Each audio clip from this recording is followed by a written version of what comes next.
tisa fangati karaba sarayele la aurela ne kamaurema halaka balo minu maujuguya kuka juguya to minu baukoniya aw bismillah Lumière TV sanfɛ min bɛ se ka to kunnafoni jɛlen aw b'o sɔrɔ an b'a fɔ ɲɛna ko bamananw ka kuma don ko kunnafoni in da i y'a sɔrɔ a sɔrɔ cogo ɲuman na a b'i fa ka sɔrɔ i ma fɛn bila i da bi kunnafoniw an bɛna daminɛ min ye o de ye an ka ministre des affaires religieuses et de culte et de coutume a kɔni y'a jira k'a fɔ ko ndala ka jɛ seliba kalo o kɔni a yera Mali fan bɛɛ la wa ndala sɔnna ma seliba kɔni ko o bi kɛ juma don au lieu de samedi parce que an kun ye communiqué fɔlɔ dɔ ye ko samedi mais sisan u y'a bila juma la ko kunnafoni dɔ kun ma sɔrɔ ka compléter mais kunnafoni dɔ sɔrɔla min a dafa donc n'ala sɔnna ma seli kɔni k'a bi kɛ juma le 6 juin 2025 Mali kurukara bɛɛ lajɛlen kɔnɔna na hali sisan ministère des affaires religieuses o b'a jira k'a fɔ ko malidenw minnu kun hakili b'a la k'a fɔ ko o bi labɛnw ni fɛnw sabati ka bɛn ni sibiri ye kow kɔni bɛɛ falen na nin kunnafoni kura min bɔra n'o kunnafoni kɔni a bɔra bi jeudi tubabukalo tile 29 san 2025 n'an bɔra yen halisa an bɛ to an ka jamana kɔnɔ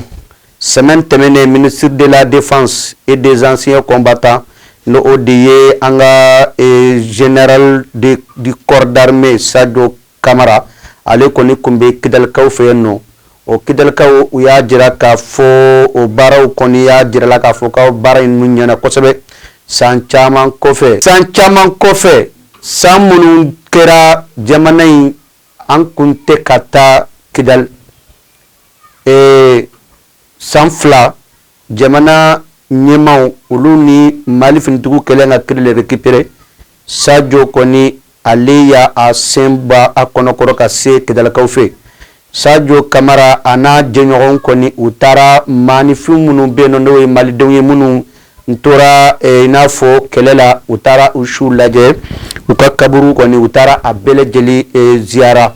ka taa duwawu k'u ye a ye Kidal musow cɛw denmisɛnninw maakɔrɔ ka bɛɛ lajɛlen rencontré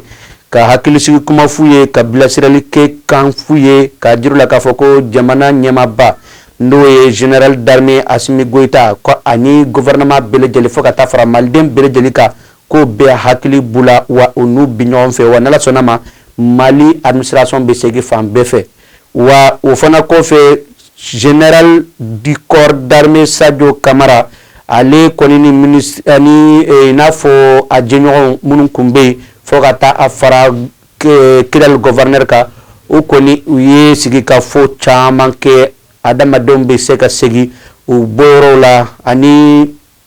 i n'a fɔ a bɛ fɔ min ma ko mara o bɛ se ka segin so cogo min na wulikajɔ ni baaraw kɔni u ye o caman ba kɔni bolo da yen nɔ wa n'Ala sɔnna ma a tɛmɛ fewu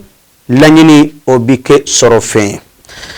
Hali sisan an bɛ to an ka Maliba in kɔnɔna na waati min bɛ yen nɔ sa ni an b'a wele la période des examens blancs o kɔni bɛ ka kɛ i n'a fɔ k'a lajɛ DEF ani baccalauréat ko fɛn dɔw boloda n'o ye examen similaire ye k'a jira k'a fɔ ko examen bɛ kɛ nin kɛcogoya in de la ka écoledenw ka niveau lajɛ n'a y'a sɔrɔ u labɛnnen don examen kama o kɔni bɛ ka kɛ école privée caman na. Jamanaden caman bɛ yen u bɛ k'a laɲini k'a fɔ ko jamana établissement public ko o fana ka nin ko in ɲɛɲini u ka ɲɔgɔnna kɛ ka caya min bɛ se ka to écoledenw ka niveau bɛ se ka labɛn wa a bɛ écoledenw yɛrɛ dɛmɛ bac ani DEF o préparation na o de kama wele kɔni bilalen don jamana ɲɛmaaw minnu bɛ kalanko fan fɛ k'u ka wulikajɔ kɛ ka baara bɛɛ sigi sen kan bɛ se ka to wulikajɔ ni dɛmɛ bɛ se ka kɛ ka ɲɛsin écoledenw ma. Hali sisan an bɛ to an ka jamana in kɔnɔ an bɛ taa bila kaw fɛ n'a bɛ Segu mara la n'i ye bila kɔni ta k'a lajɛ Segu mara la u kɔni u y'a jira k'a fɔ ko gɛlɛya kɔni bɛ kuranko la nin waati in na wa ko situation ka gɛlɛn kosɛbɛ maa caman bɛ yen u bɛ sɛgɛn na u bɛ ɲani na u bɛ tɔɔrɔ la wa u tɛ ka se ka baara yɛrɛ kɛ surtout abe fo munun ma ko barakala munun bi bolla baraw ke munun ka bara koni kuran ko ye ko geleya koni bu dala ni ya ko koni bele jeli ta ka laje u ka ni wuli ka joni ni bara nun koni o be ka to o bi ina fo jetemina ke ka nyenyinu ke ka choga wara nyini bi se ka to ulu bi se ka balo choga nyumana anu bi se ka bara ke choga nyumana wode kama be fere sigi senka min bi se ka to ale ka bara bi se ka ke nambora blaka o fe non ambi ta alisisa awga ke tanga jamana en kono kalo do be ndu bawele ko zul hajja o kalo en koni ambo de kono ni wati na kalo do kalo mi na nafaka bon kosebe inafo islamaw ka ko yoro islamaw ba jira ka fo ko ni kalo en koni ko janto kan kala kosebe kalo do kalo ni jamana den islamaw precisement ulu koni bi sun chaman ni ala wele chaman na ali dali chaman ke ala wa bi kalo la kalo min nafaka bon kosebe masallahu taala bolo ni yata ka laje ni kalo en koni kalo do kalo ni ma chaman be ube inafo ala ka yafa nyene okono ani ka silamaya koni ko oyakuba kosebe ni kalo ina wa demeni be se ke ma kilingere me chukomna bebe ki ifasa film se gato ali be se ka masallahu taala uka yafa soro ni kalo bayin konana ali sisa ambi to anga jamana kono ministre de l'élevage et de la pêche ale koni ni wati labanu na ye kuna foni dike conseil des ministres la kanyesi précisément 17e édition de l'opération de vente promotionnelle de devant avec forma ko devant et provision na fo abi fo femi mako fête de tabaski précisément ni anga ni kalo banye ko yoro chaman koni beno ulu koni beka abi fo mi mako ka vente promotionnelle que précisément gouvernement beto ko sigi sanwosan ko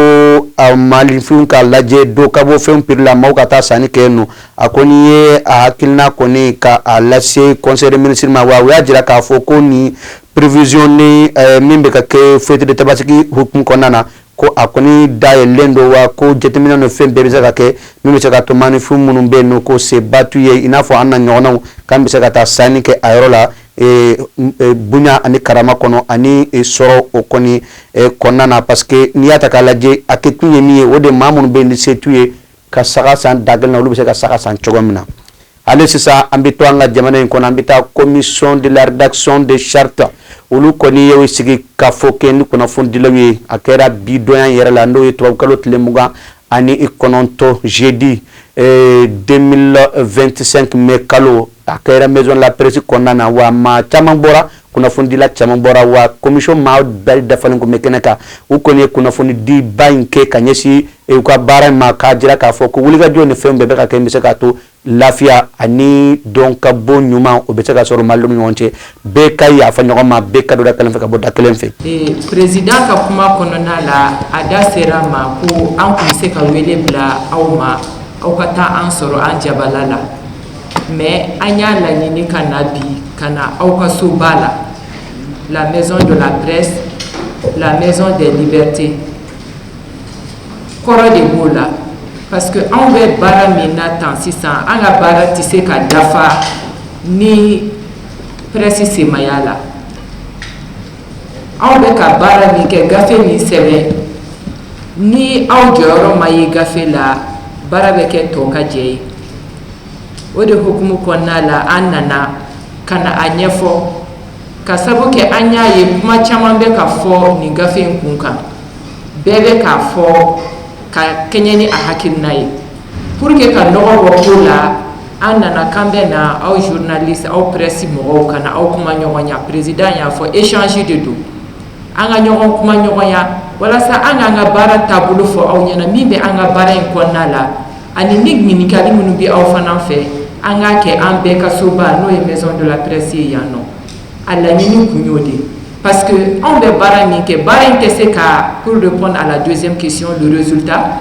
bara inteseka la nini tiseka sabati ni awma andeme parce que awre be na kuna foni nunu chari télé soula awka journaux konala donc no awma kuna foni nyuma di gafenka bara be ke to ka jey donc o de hukumu konala on sera awma bi anga seka information jojo kuna foni jojo di awma aw ka se ka a cari walasa an bɛ bɛn ni kɛnɛya ni lakana min ɲini sigikafɔ ni kumaɲɔgɔnya min ɲini maliyɛnw ni ɲɔgɔn cɛ an ka se ka o laɲini sɔrɔ o laɲini tɛ se ka sabati ni aw tɛ ni lasigi ninnu bɛɛ kɛ depuis assise kana dialogue la an ye nin sigikafɔ ni fɛn o fɛn kɛ an y'a kɛ ni maliyɛnw de tɔgɔ ye donc anw yɛrɛ bolo est-ce que yɛlɛma bɛ se ka don kow taabolo la ni ma fili a ka ɲininkali b'o de la anw yɛrɛ hakilina la an ye nin sigikafɔ bɛɛ kɛ est-ce que an bɛ laɲini mun ɲini na n'o ye maliyɛnw ka sigi u ka bɛn u k'u bolo di ɲɔgɔn ma o laɲini bɛ se ka sabati ne bolo a bɛ se ka kɛ ka sabu kɛ jamana ɲɛmɔgɔw ye danaya diya anw kan anw bɛ ka baara min kɛ anw ka baara tɛ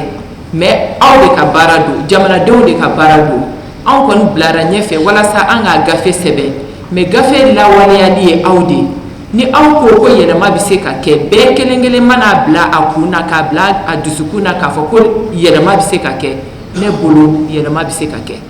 n'an bɔra yen n'ala sɔnna ma sibiri nata groupe lumière u ka lancement belebele bɛ kɛ maison de la presse la 9h waati aw cɛw aw musow aw bɛɛ ka fara ɲɔgɔn kan aw kana an ka taa ni fêteba in kɛ ɲɔgɔn fɛ n'ala sɔnna ma n'o bɔra la ballon kɔn nin bɛna kɛ sali kɔfɛ le 14 juin ballon tan bɛna daminɛ n'an bɔra yen nɔ an bɛ taa concert la le 12 juillet n'ala sɔnna ma bɛ kɛ palais la culture la min bɛ kɛ ka activités bɛɛ lajɛlen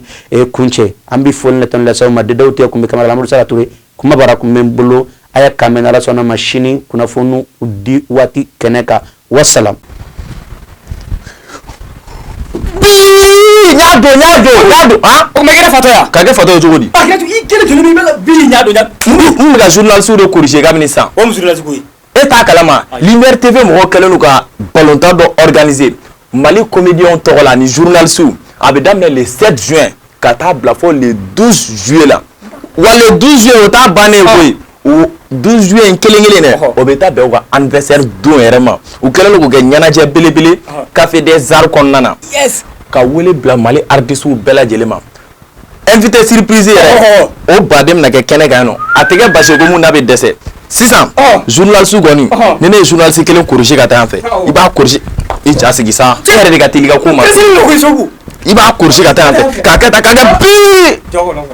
balimakɛw n balimamuso électrominɛ de jɔrɔ bɛ aw la o banna pewu walima sokɔnɔminɛnw misiri kɔnɔminɛnw studio minɛnw salle de conférence minɛnw fo ka taa se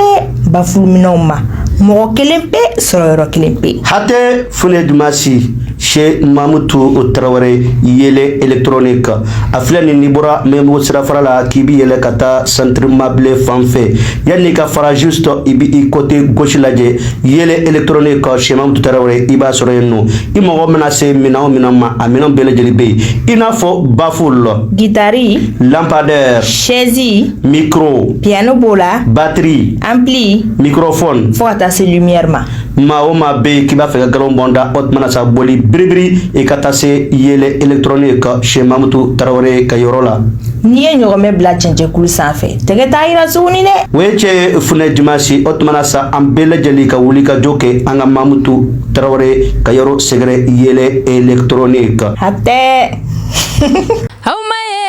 Lumière TV ma koti sa fangati karaba sarayele la aure la ne kamaude ma hala kaubalo minu maujuguya